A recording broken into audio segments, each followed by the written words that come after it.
So, I am going to review Sistas because I said in another video that I would. I'll explain why later. I am reacting to it. Hello, welcome. I'm Helene.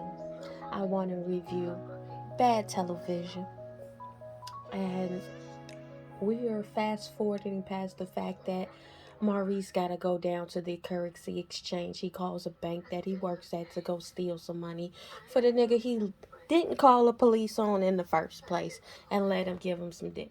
All right, now we're down to Aaron and Karen talking. Aaron wants to get married to Karen. Karen's like, girl, we don't know each other enough.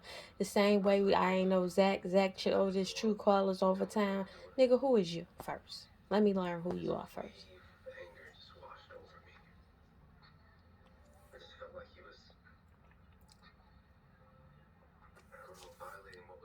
Aaron around here promised her the moon. I saw the moon, the mountains and the rivers of the heaven.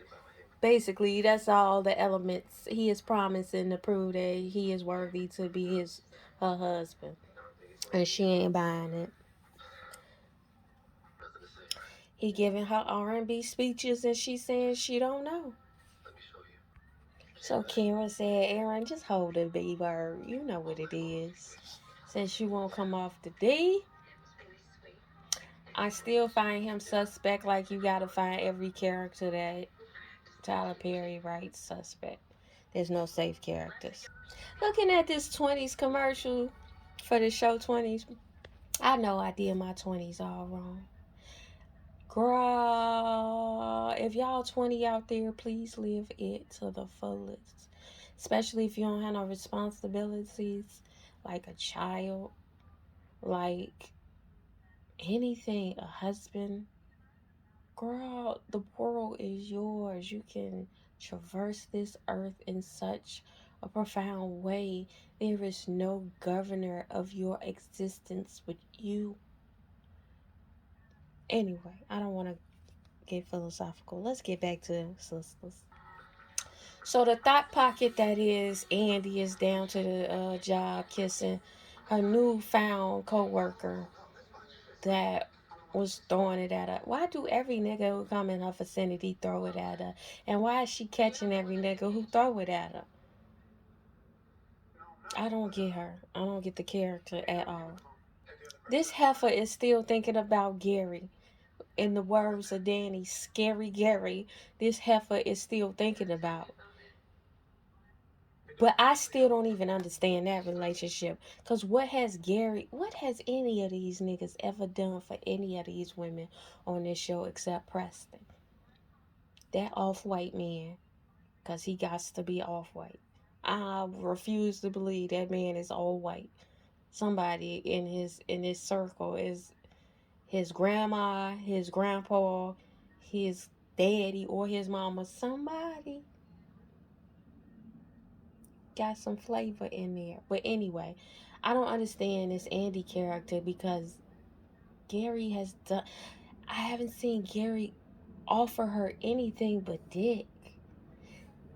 It's never a space in which Gary has ever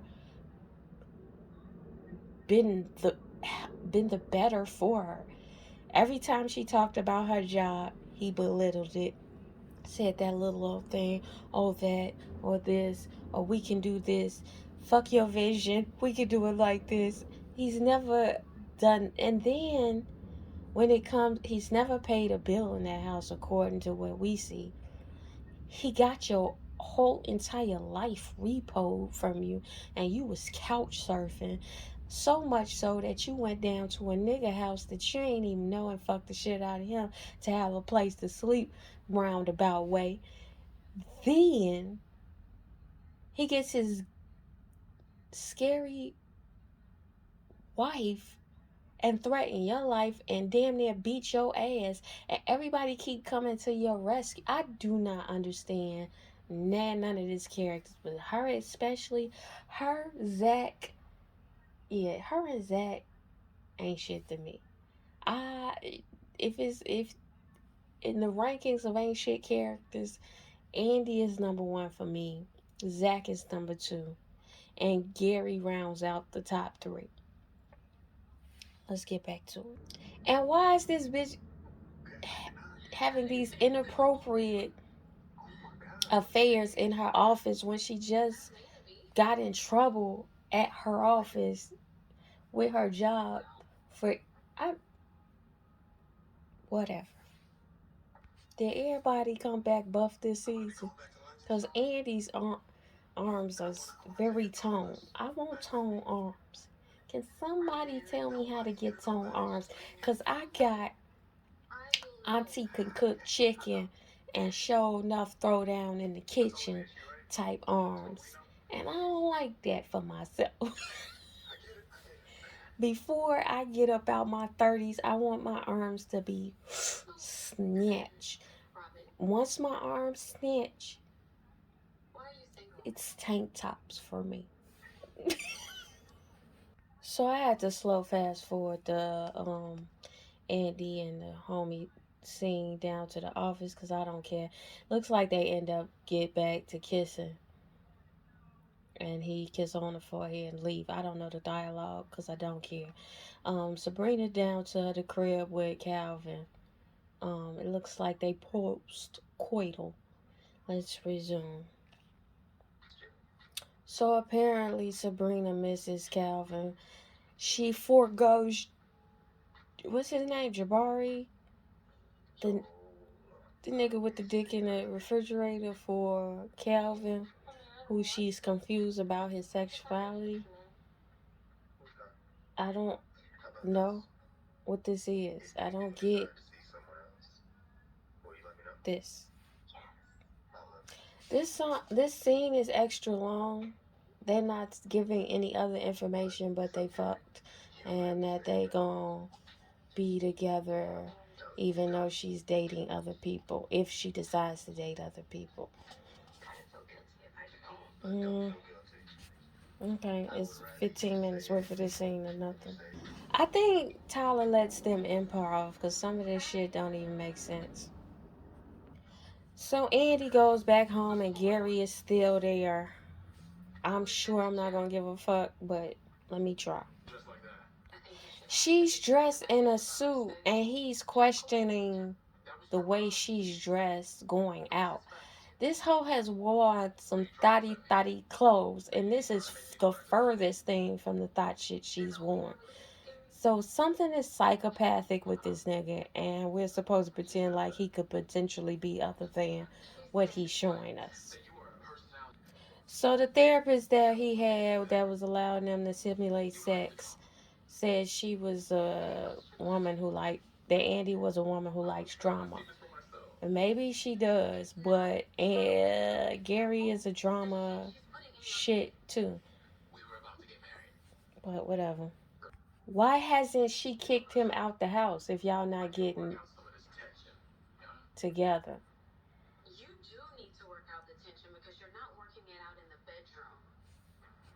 Here's another thing about Tyler Perry. I don't understand the characters. They're never consistent. They're never the same person season to season. We'll see what this means. So Gary is essentially saying that Andy is trying to trigger him and pick a fight with him. He's going down to the gym to work his stress out and how this Andy retorts that the therapist is putting shit in his head instead of telling him pack your shit and go, but whatever. Andy needs a new hairstyle. Meg the Stallion mama or big sister or older auntie or whoever she is, Fatima look like Meg the Stallion to me. They in the bed, her and Zach in the bed.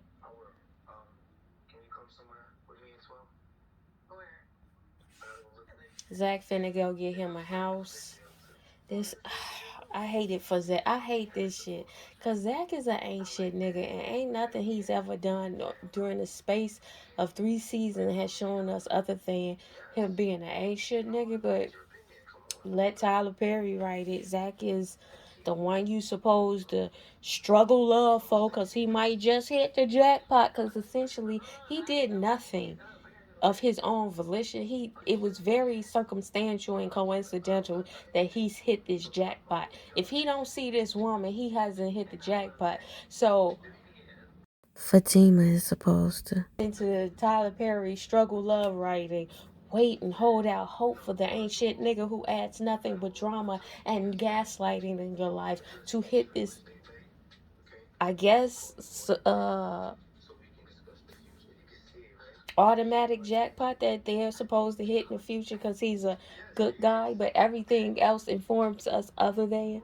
Let's keep going. So Zach says he isn't the man he is without, if it wasn't for Fatima.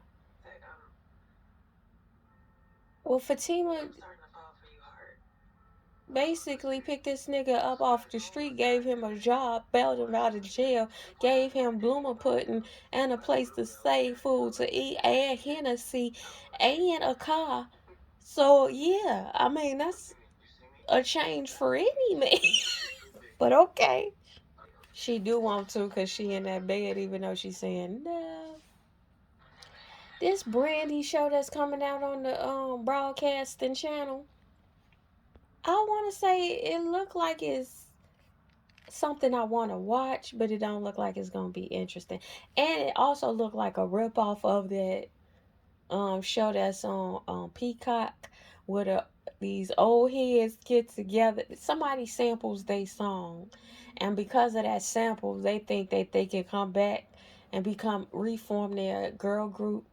But I think they was like one hit wonders. I only seen 1 or 2 episodes of that show, but this looked like the same premise. But still, I'm gonna watch it because it's Brandy.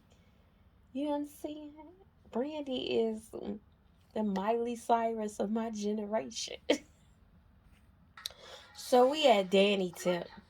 No, we had Sabrina Tip and Danny coming in the room, waking up Sabrina.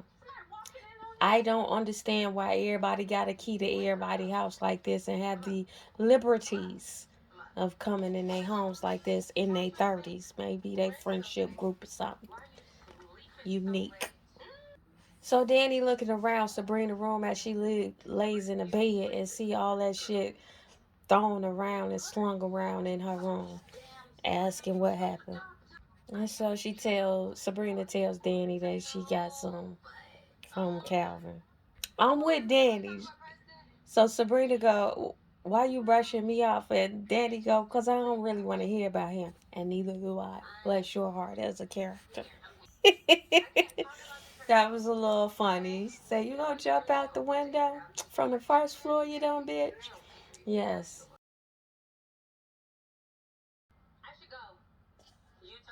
And Danny's complaining about Preston not calling her even after she told her she needed some space. I feel like this is crazy. This storyline makes no sense. Why did you tell that good man, the only good man Tyler Perry wrote,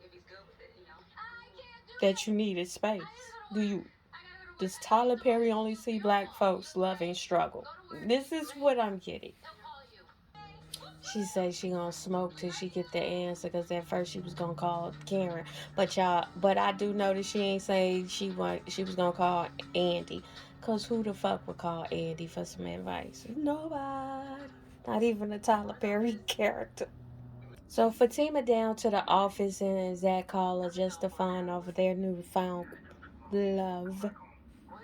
So Zach looking at a house and the realtor says they can go see a house that day, and he wants Fatima to come with them. And she was like she can't get away from work. He go, them hoes be leaving work all early. Be like them to be in other people's business. Be like them, girl. You scary as hell for not leaving. But in Tyler Perry world, for some reason I don't understand why she can't leave work. Cause them heifers do be leaving work all willy nilly. So one of the attorney that I keep, who like Fatima, was eavesdropping on Fatima's conversation. This is sick. So that character that is thirsty for Fatima, that's eavesdropping on her phone calls with Zach. He's a sick character. And it's being written like matter of fact instead of calling the fucking police on him and putting up a restraining order on this nigga. You should have done that a while ago when his ass put Zach in that predicament to lose his employment. But we gonna pretend like this makes sense. So the thirsty nigga comes in the Fatima office to ask her some questions. Let's hear what it is. Didn't last season she try to set them two straight? Why is he in her business? I was file a restraining order. And then go to HR and say, why is this nigga harassing me? The fuck is going on in the real world of Tyler Perry? So he kept tabs on Zach, knowing that he quit his job at the airport and saying that, no, I'm keeping tabs on you because he wants to know why she's Fatima spending so much time with Zach. And at that point, I would be filing something on the record that this nigga's a psycho. So Andy calls Fatima into her office, and she comes in the office asking about Hayden bothering Fatima. And Fatima says she got it, and she ain't got it.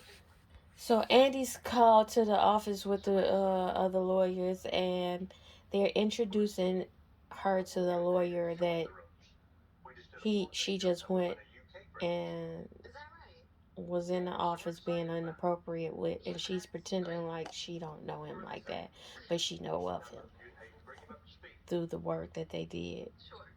He's being hired by her firm because Tyler Perry, and Andy has to be the one to bring her up to speed, even though Hayden is standing right there. Bless their hearts. Oh, so he's in a different department, so I guess that's why he can't keep him up to speed. Whatever. Let's keep watching. So Hayden said something of an innuendo. You want him first to telling Andy, asking Andy, does she want the new guy first to bring him up to speed? And the new guy comes in and says, knowing you being a lawyer, you should be smarter than that to speak the way you are speaking, essentially. Tyler Perry, if he didn't do nothing right about this show, one thing he got right is this nigga playing this nigga. The dude who playing Hayden is playing the shit out of this character because he is making me feel away. None of this shit ever make me feel away, but this nigga is making me feel away. He's playing an asshole brilliantly. So Andy's thought ass because he took up for him in the conference room for her in a conference room. But what do you expect from the character of Andy? Say hi to the bitch. She thirsty. So Hayden leaves the conference room. They begin to speak, and I think I'm gonna slow fast forward because Andy is not interesting to me. So homie say the new guy who's being hired said he could be her boss because basically it sounds like it's a merger finna happen. Britain office is finna buy her law firm. So let's watch. And he know all her tea, and they did background checks, and so he's going into it with her. Is Andy a Medusa character or something? Like, what the fuck is about them? It's only two emotions this character operates with. The Andy character is either real mad and attitudinal, or thirsty for a nigga. Them the only two options I see. So because he knows her background check, he gives her his background. I guess you heard it. He wants them to be on the level playing field. He trusts her for some reason. The thought who allowed a man to come into her life and repo her life quite literally. He trusts. Bless her. Bless his heart. Bless his heart. She don't love herself, let alone can be trusted with anybody else's information. Bless your heart. You got more than mustard seed faith. So they down to the bank, and Sabrina is walking in, and all the lights is off. So somebody cared about Sabrina this year and gave her a better wardrobe. Still not the best, but it's better than that other shit she was wearing. Um I don't know. Maybe it's the way that they don't fit the clothes to her that makes the clothes. But somebody down that wardrobe don't fuck with the Sabrina character at all. So Sabrina find out that that Maurice is down to the bank with his thought pocket, who he allowed to slide through the system by not calling the popos on the nigga who was steal, go through that elaborate way to steal. And so he's holding a gun, and Maurice tell her, do whatever he says.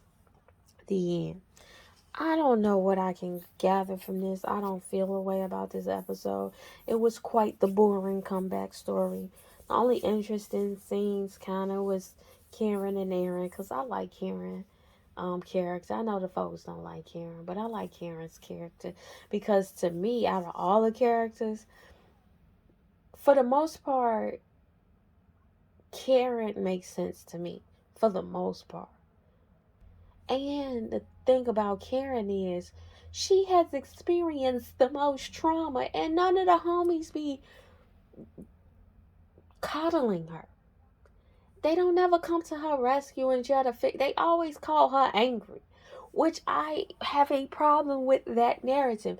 You show this woman whose boyfriend is living off of her, who she's gotten STDs from, who's been cheating on her multiple occasions. She to the point where every time she fornicated with this nigga, she down to the clinic because she's scared this nigga didn't risk her life. And he gaslit her. She done had somebody blow their face off into her face, quite literally. She done had somebody mama come down there and threaten her with a fake gun. She done had somebody brother come to her house and try to kill her with a knife. And she done had a nigga gaslight the shit out of her about being the one to experience these traumas. Yet there ain't even been an offer of talk space to the bitch. But we are supposed to see her as angry. No, she is traumatized. That's how I see her. But whatever, it's Tyler Perry. I'm not supposed to think too deeply. But this is the man who is the most popular spreader of the black image. And these are the narratives he chooses to spread. So with that, to the ethos, tell the future I said so.